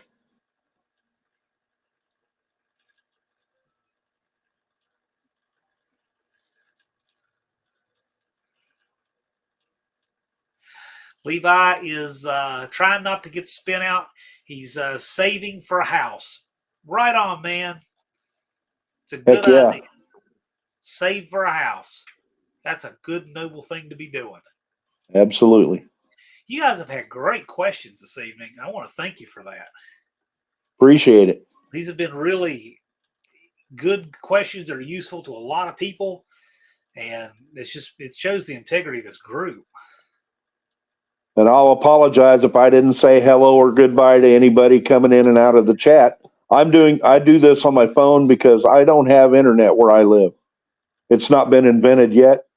So I have to do it on my phone. So I don't get to see the chat. Only the questions. On the screen. Right. But so far I think it's worked great, and you've been extremely helpful to us, Deke. Well, I hope so.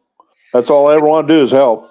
Now, Dakota, on the other hand, is not saving for a house. He is saving to buy a bunch of rusty cars. Cool. More projects. Ron English wants to know if Levi is saved for a ring for his lady yet. What an instigator. That opened a can of worms. Sure did.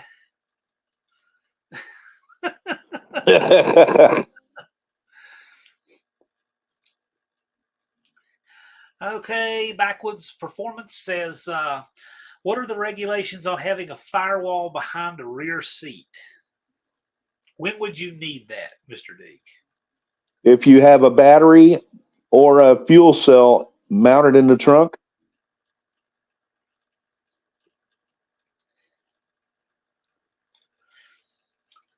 Schweers and Gears is asking, if I wasn't having another kid and my car was done, I'd be pushing for more subs. 2025, and I might make the trip to Southern California. Start working on the subs now. Just put up videos here and there. Start working on it now. The one-eyed cat, Don English, is a pro at this. He started really early. He got up on the wheel, got about half of his subs before the season started, and he did it. And it took the pressure off. And if you start now, you'll be in that same boat. Once you make it over the hump, they can't take them away. Now, and even if they do, when you hit 500, no matter what YouTube does to you later, we don't care. Absolutely.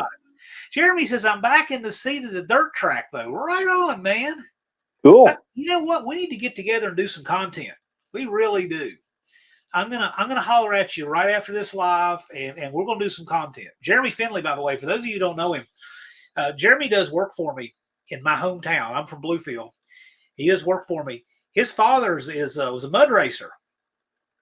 Nice. MRO mud racer. And so he has the same name. And so I was familiar with his name before I even met him. And you didn't even have to ask if it was father or son. I mean, they are like carbon copy. But I thought it was interesting. So Jeremy's back in the seat racing too, and that's great to see. But Jeremy, we need to get together and do some content. Yes, YouTube will take the subs away. Yes, they will, but don't worry. Don't stress it. Remember the whole point of the No Name 500 is that everybody engages in each other's content. They see who you are, what you're working on, and all that kind of thing. And by the time you get that 500, everybody is so invested in the community. It makes for a wonderful experience. You don't have to ask a single name when you get to the track. The conduct is great because everybody is accountable and knows each other. It just works. And if you can share with the other guys and you get hung up on a problem, you're going to get some answers. From people you know. It's just that kind of community. I mean, everybody helps everybody. Henry says, Levi, don't let her get away. I'll second that, Andrew. She's very understanding, or at least she creates a great illusion of such.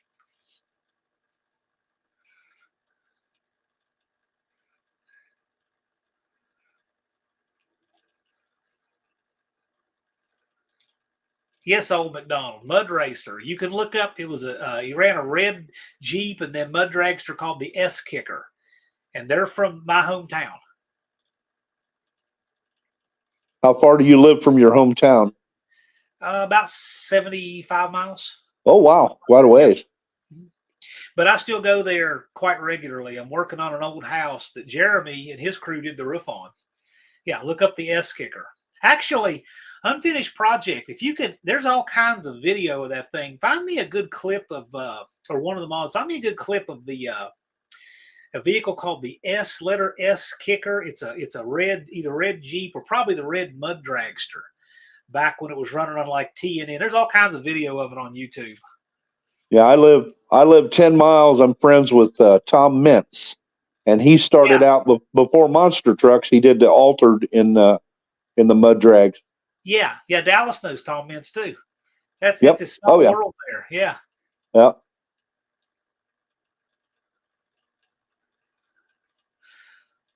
I'm telling you, these guys are pushing for them to have a wedding at the No Name Nationals.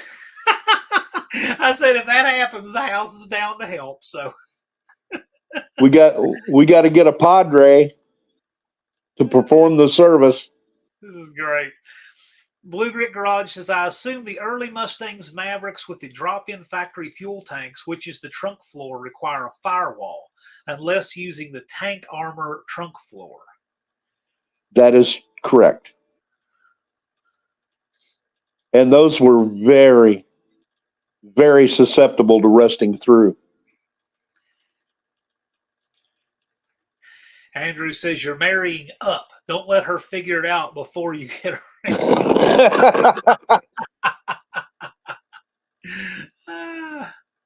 Nice. RT211 is asking if you have someone that wants to make a ride along. We'll talk about the ride along separately because there is definitely a cutoff to which somebody can ride as a passenger, but we'll talk about that separately.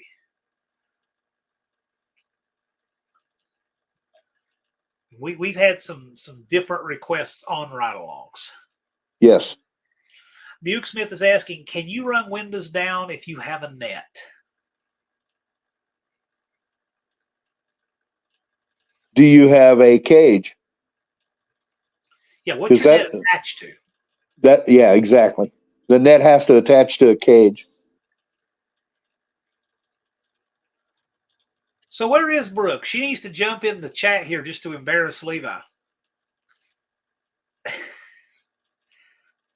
I got to tell you something. Every year, I don't know if it was this year, but it might have been. Brooke is almost always one of the first people as soon as registration opens to get her tickets squared away for whatever reason.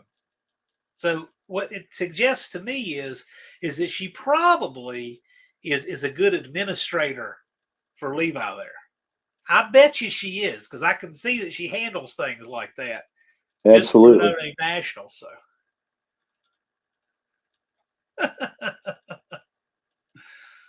Oh, this group is the best. They really are.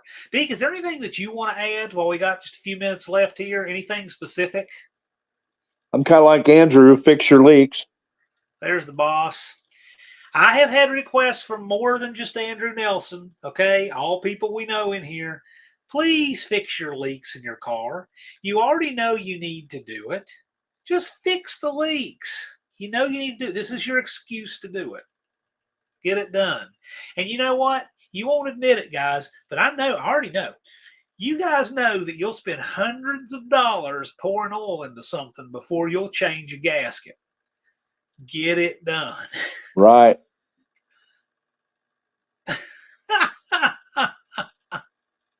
Wow, I don't think I've ever seen this before. This says an awful lot about the Englishes. When he said she'll provide the rings, we don't wear ours anymore. I don't think I've ever seen that. Wow. Unfinished Project put up a link to Jeremy Finley and the S Kicker. So Save that link and check that out. It's good stuff. Representing from the hometown right there.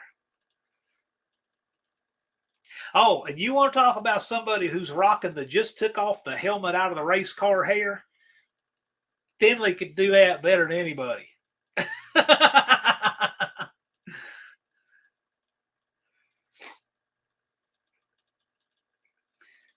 Yes, fix the leaks or be like an old man, wear a diaper. Hey, I'm saying you should fix the leaks, but just we can't have anything on the track. Let's do the best.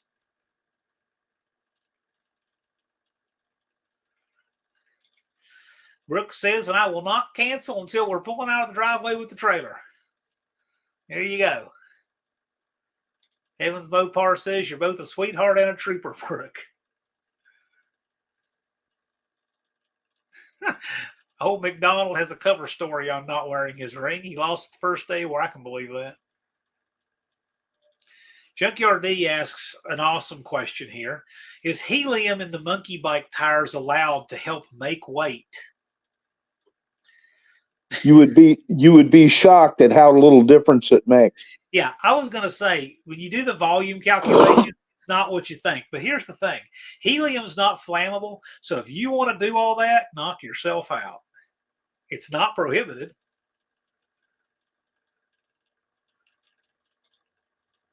Backwoods says, does it count as a leak if you spray it hard enough to blow the crank out of the bottom?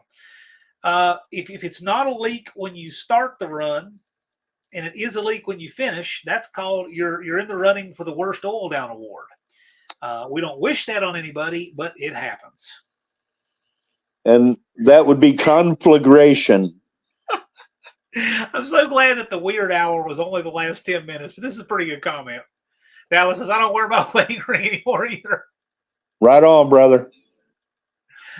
Sean O'Brien is asking if water wetter is okay. I'll say this. I don't have a problem with it. Water is easier. Water is safe. It's cheaper. Water wetter is glycol free. It's advertised as such.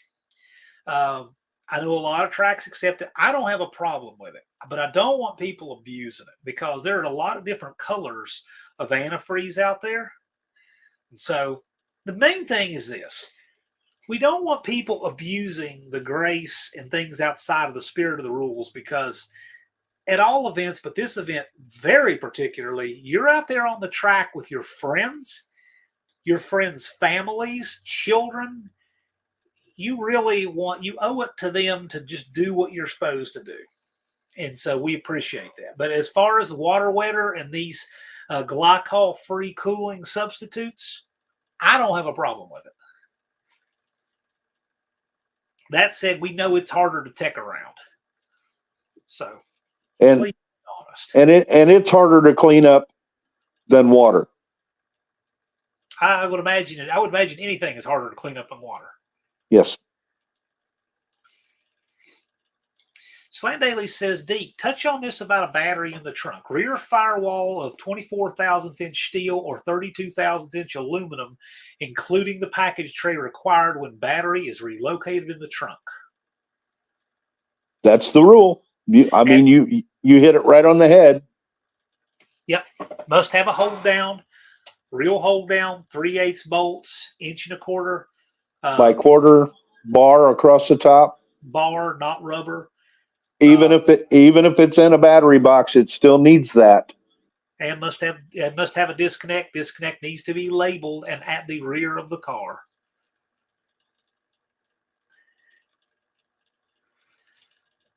Ron English is talking about oil downs. Yeah, I'll tell you. And let me tell you, in fairness, Big Block 402 Steven, this is the connecting rod that flew through the oil pan and block on that truck and oiled down the track. This is the very connecting rod. That's odd. He had 7 more. That he gave it everything he had because he does. Steven is a great guy. He gives it all, right? Doesn't complain. He's awesome. I wish I had a whole bunch more Steven Myrick's out there, right? Yep. But when these things happen, they do, and we clean up and we manage the best we can. All we can do is try not to take something out there that you know is going to be a problem or harder. Don't show up with a time bomb that you know is going to go off. Dallas, And Dallas is correct. Alcohol is not harder. That's right, because you use alcohol to clean up. So yeah, that is correct. and to touch on that oil down thing, if you think you have a problem, if you think you're spitting a ring gear, if you think the drum's coming out of your turbo 350, or it starts knocking, or your oil pressure light comes on, or the oil pressure goes to zero, if you got to scrub the run, get off to the side by the guard wall as quickly as you can, so that the oil isn't spread right down the racing surface. Because it's a lot easier to clean up off to the side where the slicks most likely won't see it. Yeah, in general, don't oil down the entire track.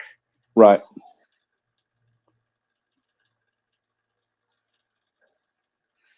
Sean has a video coming out of me pulling the block drain and draining the engine out. Cool. T's Good Time Garage. I hear liver is good with fava beans. And find Chianti. Hannibal. Yeah. Well, we have just a couple minutes left, and I got to tell you, I think this was a great live. I hope it was helpful. Thank all of you for being in the chat. If you got any last things, now's the time to get it. Slant Daily says part 2 of that question: in lieu of a rear firewall, battery may be located in a sealed 24 thousandths inch steel or 32 thousandths inch thick aluminum or NHRA accepted poly box. Correct. And the box has to be bolted down and the battery secured in the box. And it definitely has to be vented. Thank you, Andrew, for being in the chat. We appreciate it.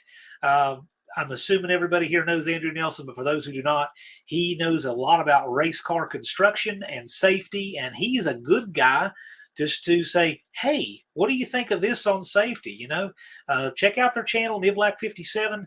Engage in the comments there. Those guys know a lot of stuff, and you can learn a lot of stuff from them. Absolutely. Thank you, Andrew. Yes. Good question here. Any special rigs for those lightweight lithium style batteries? Not really. They have to be anchored as well as a lead acid battery. Yeah. Well, you talk about fire. Well, yeah. Know you're putting something that'll burn good in your car.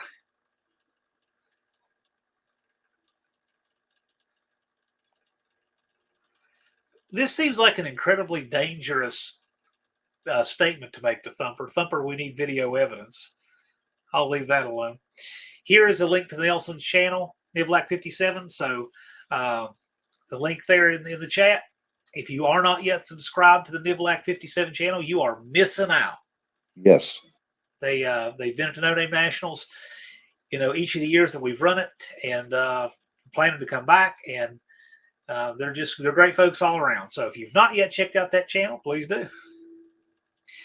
And link to Dean. So, Dean Stevenson here, link to him for whatever that is worth. Check out Dean. Dean's a good dude. Dead Pedal Motors is asking, Hans device with helmet required. How fast is your car? We're talking down in the 4s. So Dallas says, if you have a lithium lightweight battery, have a halon fire extinguisher in your car. That is wonderfully sound advice. That is sound advice. Yes, it is. Do remember, a lithium fire is not like a gasoline or oil fire either. If you ever see you can look at media reports where Teslas have caught on fire. They ID those things from what's left of the wheels. That's how hot a lithium battery fire is. And they stop burning when they're done. That's right. They'll burn underwater. Like magnesium burns underwater. Dakota's Trans Am runs 5s in the 8th, give or take 5. Which side of the decimal? Yeah. Dead Pedal Motors says stock slow, just curious. Yeah, nothing you probably need to worry about just yet. Well, right on. Well, we're right on our time. And I don't know if Tony's Hot Rod Garage is live tonight or not, but, regardless, thank you guys for coming out. If you have any more questions, feel free to email me. I'm going to post my email down here below. I'm going to post it for you guys. If you have any questions, send them here, and I'll get those questions to Deke and to Dallas, and we'll get you good answers if it's something that needs some work to answer. But if we didn't get to it, just send it there. Thanks a bunch. And with that, you guys have a great weekend, and we will be seeing you again soon. Thank you, everybody. Appreciate it.